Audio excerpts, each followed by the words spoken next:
नमस्कार, मार्केट पंचनामा में आप सभी का स्वागत है। कल की लोअर लेवल से रिकवरी के बाद आज भारतीय बाजारों में जोरदार तेजी देखने को मिली। दिन की ऊपरी स्तरों पर मार्केट बंद हुए और जो रीसेंट लॉस ग्राउंड्स थे मार्केट ने उसको वापस रिकैप्चर किया।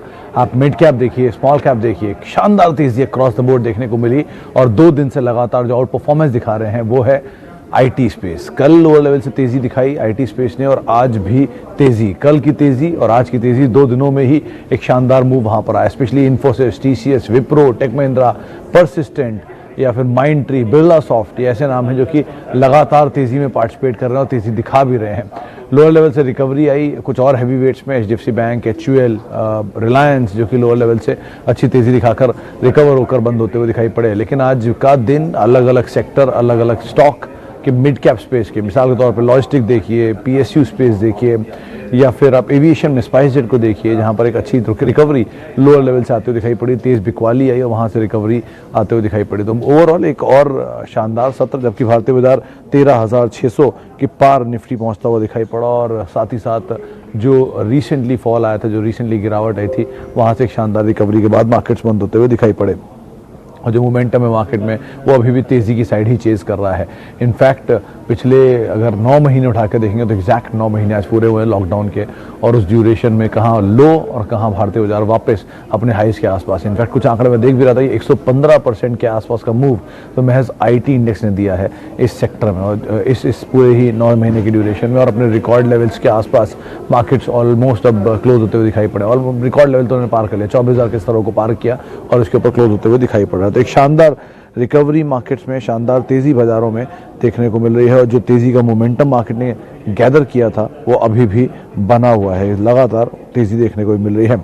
दोस्तों, अगर आप बाजार में ट्रेडिंग या निवेश करते हैं और अभी भी ब्रोकरेज के नाम पर अपने हजारों लाखों रुपए बर्बाद कर रहे हैं तो अब बदलिए और देश के सबसे अच्छे और भरोसेमंद ब्रोकर एंजल ब्रोकिंग के साथ में जुड़िए, जहां पर आपका ब्रोकरेज कुछ भी नहीं लगता है।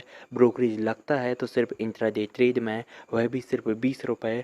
तो लिंक डिस्क्रिप्शन में है, वहां पर जाकर आप अपना अकाउंट ओपन करा सकते हैं एंजल ब्रोकिंग से। चलिए अब सवाल जवाब का सिलसिला हम शुरू करेंगे। हमारे साथ पहला सवाल जो आया है वो राजकुमार साहब का है। उनके पास 742 रुपये के दाम पे 500 शेयर हैं सिप्ला के और कोल इंडिया के भी शेयर हैं।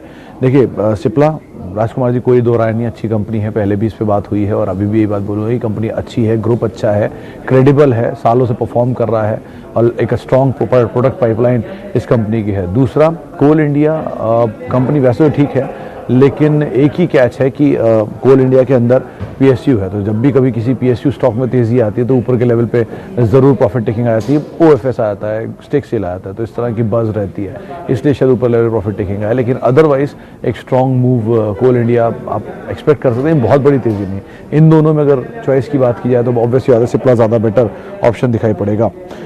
नीलेश चंचड़ साहब पूछ रहे हैं कि इंडिया सीमेंट लिया जा सकता है क्या? नीलेश जी, इंडिया सीमेंट वैसे कंपनी बुरी नहीं है, अच्छी कंपनी है, साउथ में स्ट्रॉन्ग प्रेजेंस है। रिसेंटली काफ़ी बज़ में भी था जब श्री सीमेंट की एक्वायर करने की खबरें थी, वो एक्चुअल नहीं था लेकिन बज़ थी मार्केट में। सीमेंट स्पेस में आप अगर कैपेसिटी वाइज जाएंगे तो सबसे बड़ा प्लेयर अल्ट्राटेक है, 130 मिलियन टन की कैपेसिटी है। फिर आते हैं एसीसी अंबुजा, ज्वाइंटली करीब 70-72 मिलियन टन की कैपेसिटी है।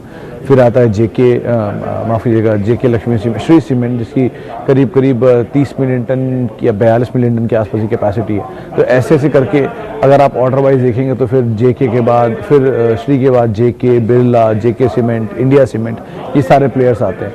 तो मिड कैप सीमेंट स्पेस में वेल पोजीशनड है, स्ट्रॉन्ग ग्रुप है और कंपनी अच्छी है, नंबर्स ठीक थे इनके लास्ट क्वार्टर के और एक बहुत अच्छी प्रेजेंस है, साउथ इंडियन मार्केट में होल्ड करते हैं, तो वैसे दिक्कत नहीं है। आपको नीचे के दाम पे मिले, आप ज़रूर ले सकते हैं। अच्छा, आगे बढ़ते हैं। टीसीएस, पार्थ त्रिवेदी साहब का सवाल है, सर 2900 की कॉल है और आप अच्छे खासे प्रॉफिट में ऑलरेडी होंगे क्योंकि टीसीएस अपने ऑल टाइम हाइज को हिट कर रहा है। 3000 का डाउट है क्योंकि बायबैक प्राइस है वो, तो अगर ये बायबैक प्राइस से ऊपर निकलता है तो कितना अट्रैक्टिव रहेगा ये कहना मुश्किल है। लेकिन मतलब बायबैक कितना अट्रैक्टिव हो जाएगा उसके बाद ये कहना मुश्किल है। लेकिन हाँ, आप 2900 पे हैं तो अभी एटलीस्ट आपको गेन तो हो ही रहा होगा, तो आप लेकर निकल भी सकते हैं। एक्सपायरी बिल्कुल सर पर है, अब आपके पास बहुत समय है नहीं, तो अगर आप पैसा बना रहे हैं तो आप निकल जाएं, ज़्यादा बेटर रहेगा। आगे बढ़ते हैं। तो टीसीएस से बात हो गई। वोडाफोन, संजय सिंह का सवाल है।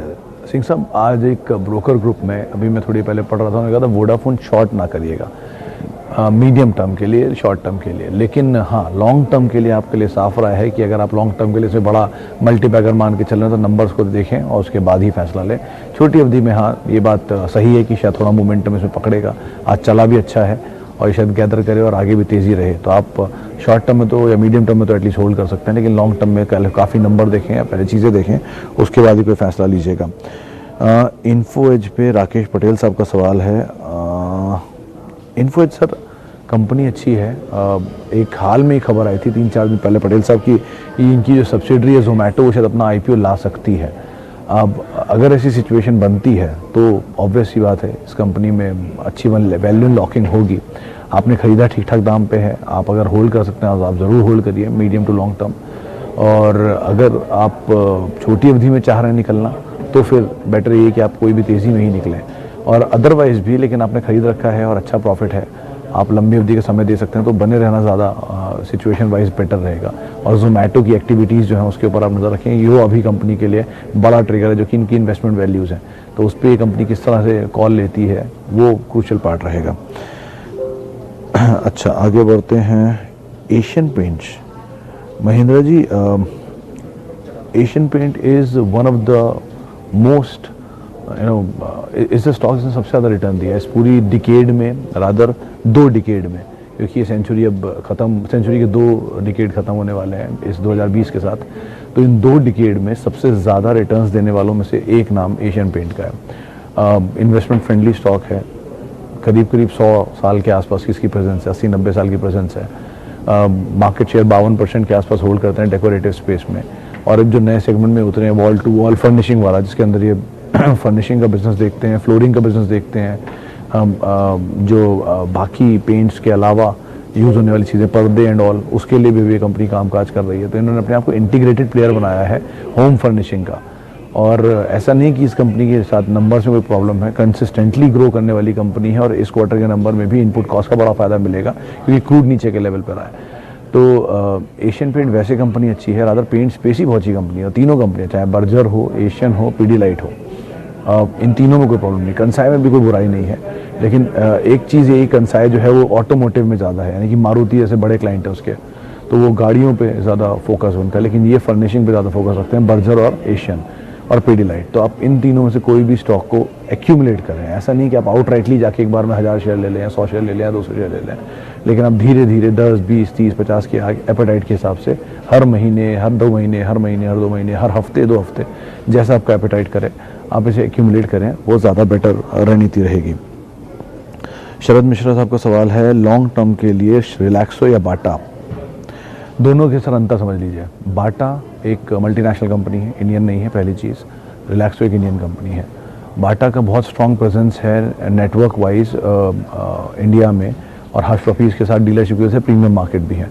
Relaxo is strongly into footwear slipper segment, या एक रेगुलर जो स्लीपर है, जो प्रीमियम है वो बाटा के पास है। दूसरा, मल्टीनेशनल प्रमोटर है, तो ऑब्वियसली बात है हमेशा डी लिस्टिंग की बात रहेगी। वैसे तो ऐसा हो नहीं सकता कि बहुत सालों से इंडिया में, तो ऐसी कोई नौबत आई नहीं है। रिलैक्सो बहुत ज़्यादा चला हुआ स्टॉक है लोअर लेवल से, बाटा उतना नहीं चला है, कंसिस्टेंट है लेकिन बहुत ज़्यादा चला नहीं, इतना रिलैक्सो चला है। और प्रोडक्ट वाइज दोनों कंपनी अच्छी हैं, लेकिन फिर भी अगर आप बहुत कंसिस्टेंट वे में जाना चाह रहे हैं सेफली, तो बाटा आपके सामने ज़्यादा अच्छा ऑप्शन है। रिलैक्सो एक एग्रेसिव प्लेयर का स्टॉक है, जिसमें वॉल्यूम कम होता है, कभी भी मूव आता है तो बहुत तेज आता है। तो इन दोनों के हिसाब से आप अपनी रणनीति बनाए, लेकिन ज़्यादा कंसिस्टेंट, क्रेडिबल और पुरानी कंपनी बाटा है। अच्छा, सौरभ धवन साहब का सवाल है, गुडियर 1121। धवन साहब, अगर मैं गलत नहीं हूँ तो आपको शायद डिविडेंड भी मिला होगा इसमें। पहली बार कंपनी ने 10 रुपये 80 रुपये पर शेयर का डिविडेंड दिया था, 10% के आसपास, जो इसकी यील्ड 888 बनी थी, अगर आपने उस समय पे लिया है तो अगर वहाँ लिया है तो डिविडेंड ही मिल गया होगा, और उसके बाद आप अपना एडजस्टेड प्राइस कैलकुलेट कीजिएगा। और अगर नहीं किया है तो ये ध्यान रखिएगा, मल्टीनेशनल स्पेस, मतलब टायर स्पेस में इकलौती कंपनी जो कि मल्टीनेशनल है। सीएट नहीं है, जेके नहीं है, अपोलो नहीं है, बालकृष्ण नहीं है, और साथ साथ टीवीएस भी नहीं है। इनमें से कोई भी कंपनी मल्टीनेशनल नहीं है, सब इंडियन कंपनी है। लेकिन ये मल्टीनेशनल कंपनी इकलौती, स्ट्रॉन्ग प्रेजेंस है इनकी मार्केट में। अच्छे नंबर हैं, और अगर ये 80 रुपये का डिविडेंड इस बार देखी गई है तो ये मान के चलिए कि शायद अभी कंसिस्टेंटली इस तरह के नंबर दे, तभी बाजार इसको प्रीमियम देगा।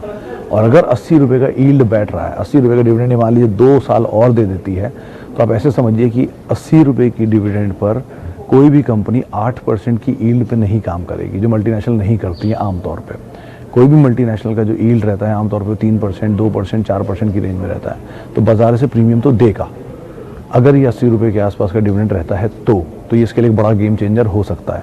आप अभी बने रह सकते हैं, नंबर वाइज कोई दिक्कत नहीं है, कंसिस्टेंट है, डेट फ्री कंपनी है और स्ट्रॉन्ग प्रमोटर है, तो आप बने रहें, कोई इशू नहीं है इसके साथ। अच्छा, Tata Elxsi versus L&T infotech versus Mphasis, बहुत टफ सवाल है कदम साहब, लेकिन कोशिश करता हूँ।